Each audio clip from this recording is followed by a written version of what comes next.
What's up, Reactorites? John here. I'm with Mark. and we just came out of the Disney presentation at CinemaCon 2022. Out of all the footage we've seen, I think we want to talk about Doctor Strange in the Multiverse of Madness the most, and that one was lengthy footage. It's basically the first, I want to say, they didn't specify how long, but felt like the first 20 minutes of the movie. Yeah, and we get to see what Doctor Strange has been up to, and also Wong and Christine Palmer. So let's first start off with what we saw with the very beginning, where America Chavez and Strange, Defenders Doctor Strange, is being chased by a demon. We don't know who, but we have our theories that it may be Dormammu, but it also could be Nightmare. It's some fire creature. Yeah. And what's really cool is that it just looks like a video game. They're like in this world. It's crazy. They're jumping from rock to rock, like platforming. And we get to see the relationship between them, because they know each other. They're friends. And in the end, Doctor Strange, he's always about the final thing, like sacrifice someone for the greater good of the future. And we see this happen where he sacrifices America. And He's trying to. Yeah. Well, initially he does. Yeah, he's trying to. And then the demon like captures her, and you can see like he's saddened by it. Like you can see the emotion, like his face. Yeah. But then he changes his mind, and so he uses his power to like slice off the tentacles from this demon, and America is freed, and she jumps into another universe because she has the power to teleport. Traverse the multiverse. Yeah. And after that, our Doctor Strange, wakes up. I was going to say 616, but it's not 616. Yeah. So he wakes MCU. up from a nightmare, and he wakes up. He gets dressed up. He goes about his day, and he goes to a church, and you're like, this is the wedding we saw in the trailer. Yep. And whose wedding is it? It's Christine Palmer's. Shocker. Yeah. But if he shows up, he's sitting on the pews. So if he's on the pews, that means she's getting married to someone else. Yeah. But he has a good reason, though. It's Yeah. the same reason that Spider-Man hides himself, because he's trying to protect her. Yeah.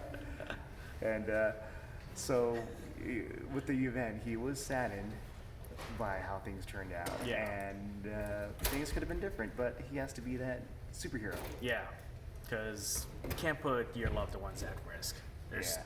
Especially when you're, the protector of not just, this world, but other worlds as well. Yeah.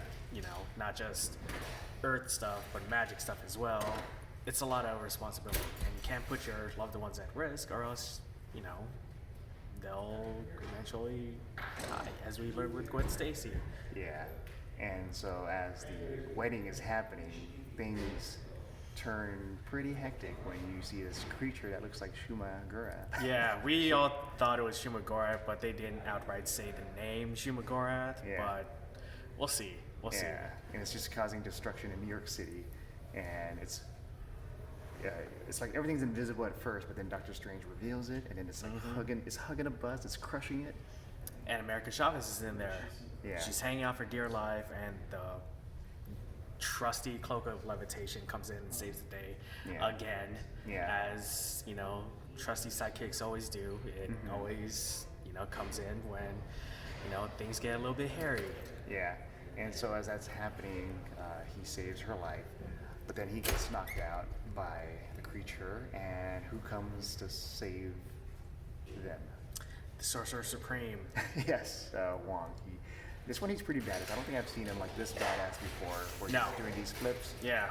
And it's going up against tentacles, and He uses this nice combination of like the bands of Sidorak trying to like grab it, and then he busts out with the sword to try and take down the tentacles.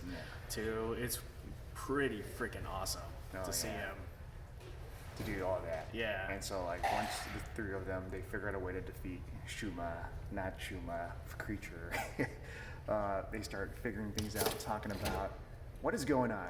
Who's America Chavez, and why is she important? I mean, she's the only one that can travel through the multiverse as we know, that we know of right now.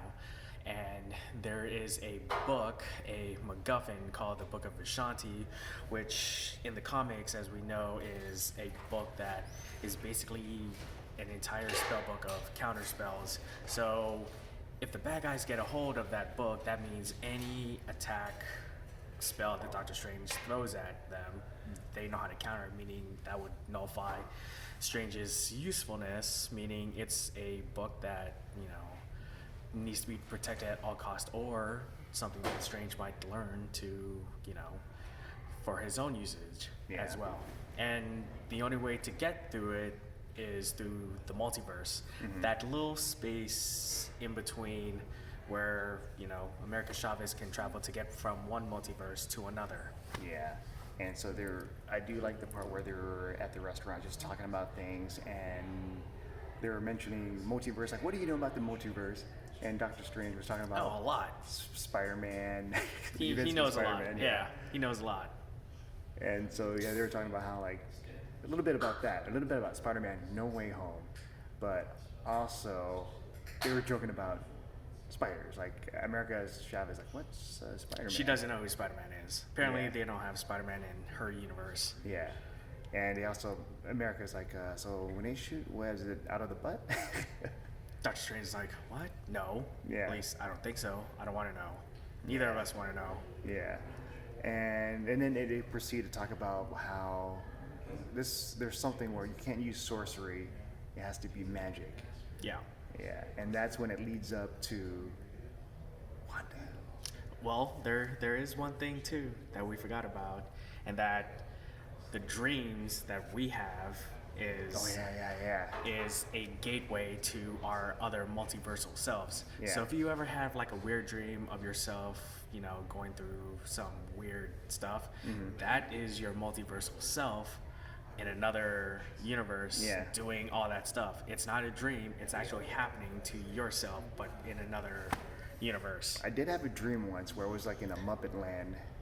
Oh, I had a dream where I was driving a Muppet car. That's weird. So there's a version of ourselves In Muppet Land. Muppet Land, yeah. I can't wait for that. So going back, so it's like a nice segue when they talk about how magic is important. Like not magic, actually witchcraft. Yeah. Witchcraft. Because they realized that the creature Shumagorath has runes on its tentacles, and Wong and Strange realized that the only way to get, you know, that creature with runes on it is through witchcraft. Yeah. And obviously it's literally in her name, Scarlet Witch, that she is the foregone expert on witchcraft. Yeah. And it just, our reintroduction to her is kind of bittersweet in a way, because, you know, we all know what happens at the end of WandaVision. Yeah. So this one, it shows her with her two sons, and she's taking care of them. She's tucking them to bed. Yeah. And the whole time, being the best mother she could be. Yeah. And the whole time, I'm thinking, I don't know if you were thinking this, like, where is this? What's happening? Yeah. Is this a different universe? Did she somehow bring them back after the events of WandaVision? But as it turns out, it's a dream. It was a dream. Yeah. And but as we learned, dreams are a gateway to our multiversal selves. So technically, I didn't think about that. Technically, this is happening. She, in another multiverse, she is taking care of Billy and Tommy. Yeah. So see, that's good. You picked up on that. What I liked is the music. Like, you can hear a little, like, the musical motif from WandaVision. Yep. And then it's happy, it's cheery, and then it's sweet. not. And then it's not. Because when she wakes up, there's no more of that music. Yeah. And then you look at her face, everything just looks sad and lonely. Yeah. And I'm like, oh. So with that, it goes to her outside tending to the trees, cutting some flowers. And that's the scene where you see where Doctor Strange meets up with her. At the end of No Way Home. Yeah, and she talks about, like, oh, are you here for the, the Westview incident? Yeah. And he's like, no, I'm not there for that. It's just like, you did your best. Like, you tried to fix things. So he was appreciative of that. Yeah. And she was like... Because we all know that Doctor Strange has his own faults too. Yeah. Because we literally saw him, destroy the multiverse in you know, in No Way Home. So Yeah. as long as, you know, you try to do your best and make up for your mistakes, you know, Yeah. he thinks it's fun because he has done his own stuff Oh, yeah. as well. Oh yeah, and I think the scene they went more into it, so we get to see more about like why me, you know, why choose me. Yeah. And he just pretty much goes for the real stuff. Like, why am I gonna bring about these ant people to help me out? No, when these bug-related people. bug-related people, when I could just bring in like a powerful witch, like that's Wanda. Yeah. She's Not just immensely powerful, not just powerful witch. He says powerful Avenger. Yeah, powerful Avenger. So she's powerful. So Sorry, it makes Thor. sense. Sorry, Thor. It makes sense. And so after that, you know, it cuts to like the like little footage snippet trailer, and yeah, that's pretty much like the gist of the footage that we've seen. And that's just the first 20 minutes of a 2.5-hour movie. So Yeah, 2 hours and 6 minutes. 2 hours and 6 minutes. Yeah. That's it? Oh, Yeah. okay. Well, I'm wrong.